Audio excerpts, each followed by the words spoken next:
la violation massive, flagrante de la Constitution. Si j'interviens, c'est parce que la justice, elle est rendue au nom du peuple. Et ce même peuple, ayant suivi ma dernière intervention, à la suite de l'avant-dernière séance, a souhaité, au nom du peuple dont je suis élu, que je reprenne quelques éléments des violations massives de la Constitution dont vous êtes le principal protecteur. Le deuxième point, honorable président, estimé membre de la Cour, concernera le caractère politique de ce procès.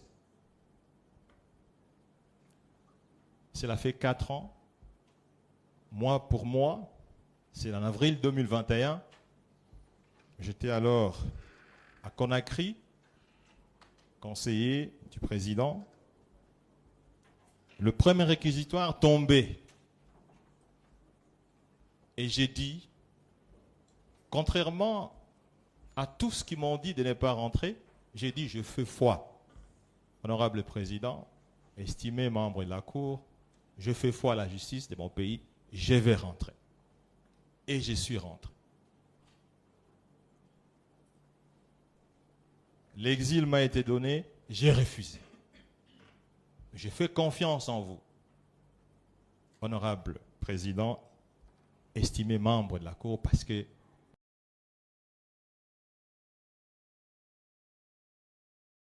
la mission, c'est de rendre la justice. La violation massive de la Constitution, premier point. Je vais faire une comptabilité rapide pour ne pas vous retenir encore. Le procureur général, près la Cour constitutionnelle,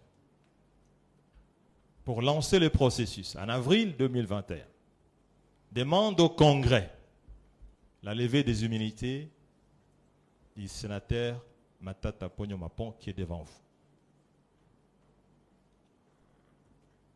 L'Assemblée nationale, le Sénat sont choqués de voir un habitué de la loi faire honneur à un ancien Premier ministre pour que son dossier soit examiné au Congrès. Pour le Parlement congolais, il n'y a que le président en fonction et le Premier ministre en fonction qui ont ce privilège de voir leur dossier être traité par le Congrès.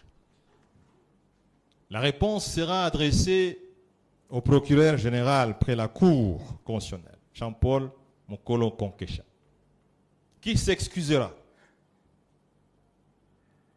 auprès du président de l'Assemblée nationale et du président du Sénat pour avoir commis une erreur professionnelle, par inadvertance.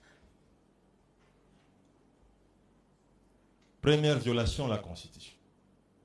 Deuxième violation de la Constitution. Le procureur général près la Cour constitutionnelle,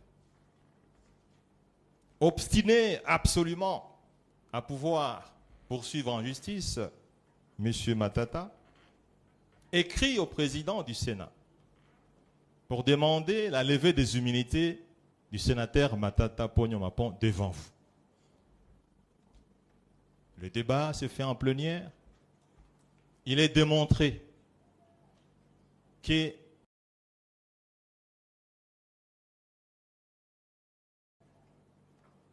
un procureur général près la Cour constitutionnelle ne peut pas s'adresser